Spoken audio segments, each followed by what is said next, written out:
বিসমিল্লাহির রহমানির রহিম। আজ আমি ভুনা খিচুড়ি রান্না করব ঘরোয়া ভাবে। তো কিভাবে রান্না করি দেখেন। এই যে মুরগির মাংস আমি ধুয়ে কেটে নিছি। এই হলো আমার চাল ডাল একসাথে মিশিয়ে আমি ধুয়ে নিছি। তো প্রথমে আমি কড়াইতে তেল দিয়ে দেই। বিসমিল্লাহ।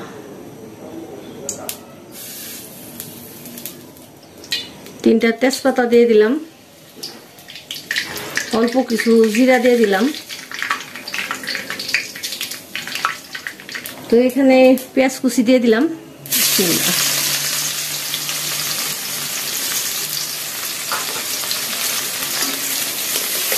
পেঁয়াজটা আমি বাদামি কালার করুন, তারপরে মাংসগুলি দেব। আলহামদুলিল্লাহ পেঁয়াজ বাদামি কালার হয়ে গেছে। তো এখানে আমি মাংসগুলি আগে দিয়ে দিই।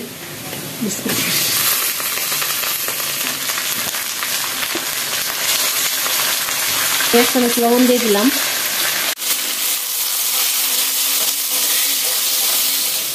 আলহামদুলিল্লাহ। তো মাংস তেলের উপরে ভাজা ভাজা করছি। তেলের উপরে ভাজা ভাজা করলে কি হয়, মাংসের একটা স্মেল আছে, ওইটা থাকে না। তার জন্য আমি তেলের উপরে পেঁয়াজ বাদামি কালার করে দিয়ে তারপরে যে মাংসটারে আমি ভাজা ভাজা করলাম। আমি এখন মশলা দিয়ে দিই। আদা রসুন বাটা 1 চামচ দিলাম। আমি 1/2 চামচ ধনিয়ার গুঁড়া দিলাম, 1 চামচ মরিচের গুঁড়া দিলাম, আর 1/2 চামচ হলুদের গুঁড়া দিলাম, আর 1/2 চামচ এরকম জিরার গুঁড়া দিলাম।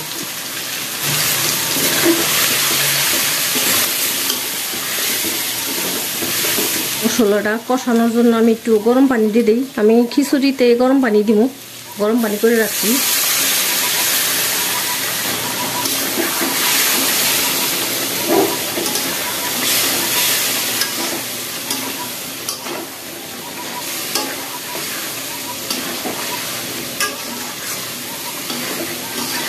এখানে আমি চাল দিয়ে দেবো। চাল ডাল একসাথে দিয়ে দিলাম।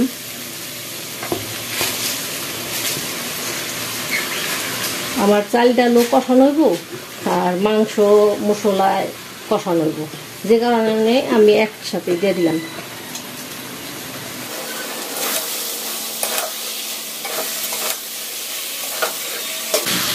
আপনারা চাইলে ঠান্ডা পানি দিতে পারেন, কিন্তু ঠান্ডা পানি দিলে ওই ডাল অনেক সময় আছে দরকষা ধরে যায়, গলবার চায় না।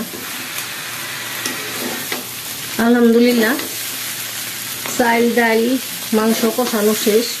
কিন্তু এখন যদি আমি এখানে পানি দিয়ে দেই, আমার এই কড়াইতে জায়গা হইব না। আমি এখন এটারে অন্য একটা হাঁড়ির মধ্যে রান্না করি। আলহামদুলিল্লাহ। তো এই হাঁড়িতে আমি করছি, ডাইলা নিছি। তো এখানে আমি এখন গরম পানি দিয়ে দিই। বিসমিল্লাহ।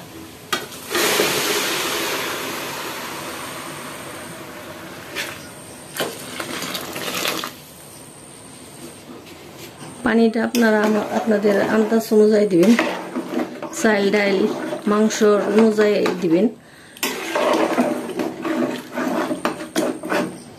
আমার চাল ডাল বেশি, সেজন্য আমি পানিও বেশি দিছি।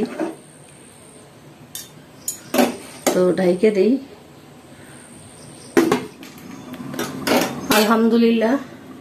দেখি খিচুড়ির কি অবস্থা।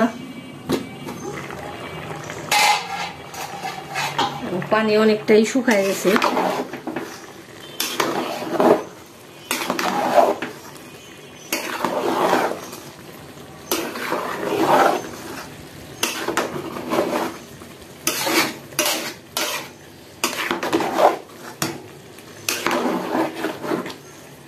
তো আপনাদের আমি কিছু কথা বলি। আমরা যে রান্না করি মশলাটা আপনাদেরকে দেখাই। আসলে কি, যার যতটুক পরিমাণে সবজি বলেন, মাছ বলেন, বা এই যে খিচুড়ির জন্য চাল ডাল বলেন, এইটা হচ্ছে যে রান্না করে তার উপরেই সব ডিপেন্ড করে যে ওই সবজির মধ্যে কতটুক মশলা লাগবো।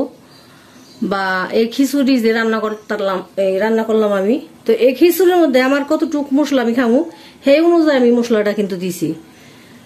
আমার এখানে চাল ছিল প্রায় এই 2-3 দিছি, মানে আধা কেজি, মানে 3 পার মতো আর কি চাই। হ্যাঁ, 3 পার মতো চাই। আর ডাইল হইব 1 পার মতো। আমি ডাইল কম দিছি, যেহেতু আমি বলছি যে হালকা মশলা দিয়ে ভুনা খিচুড়ি করুম, সেজন্য আমি মশলা কম দিছি। আর সবসময় আপনারা খেয়াল রাখবেন, খিচুড়ির মধ্যে সবসময় হলুদটা কম দিবেন, কারণ ডাইলে থেকে অনেক সময় কালার বেশি হয়। তো খিচুড়ির মধ্যে আপনারা এই হলুদটা একটু কম দিন। আমি যে খিচুড়ি রান্না করছি, তো খিচুড়ির কালার দেখেন হলুদ কিন্তু অনেক দেখা যাইতেছে, কিন্তু দেখা গেলে কি এটা হালকাই মশলা দিছি। আমি আপনাদেরকে তো দেখাইছি আমি কতটুকু হলুদ দিলাম। তো সবকিছু রান্না হয়েছে যার যার নিজের হাতের উপরে, কে কতটুক সবজি দেব, কে কতটুক মাছ বা মাংস রান্না করব, ওই সবজি বা মাছ মাংসর উপরেই মশলাটা সবার উপরে যে রান্না করে তার উপরেই ডিপেন্ড করে। কেউ আছে বেশি মশলা খায়, কেউ আছে কম মশলা খায়। তো আমি যেরকম খাই আমি ওই রকমই আপনাদেরকে দেখাই। তো আমি কাজ করতেছি, তো ছেলেকে বলছি একটু নাড়া দেওয়ার জন্য। দেখেন কিভাবে রান্না করে, নাড়া দেয় কেমনি দেখেন, আপনারা আমার কাছ থেকে শিখেন। যারা ছেলে মানুষ আছেন তারা, ব্যাচেলার আছে না অনেকে রান্না করে,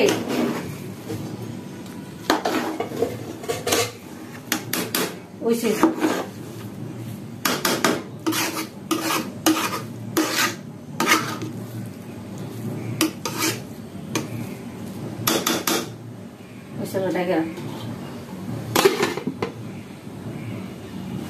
আলহামদুলিল্লাহ খিচুড়ি প্রায় শেষ পর্যায়ে।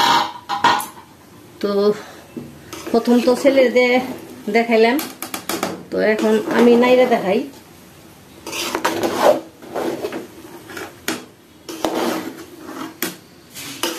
নিচের গুলি এলো উপরে উঠাই দিতে হইব, আর উপরের গুলি নিচে দিতে হইব। তো খিচুড়ি প্রায় শেষ পর্যায়ে, খিচুড়ি হয়ে গেছে। তো আপনারাও ওইভাবে বাসায় ট্রাই করবেন। আমি কিন্তু মুসুরি ডাল দিই নেই, আমি আপনাদেরকে আবারও বলি, আমি শুধু আজকে মুগ ডাল দিয়ে আর মটর ডাল দিয়ে রান্না করছি খিচুড়ি।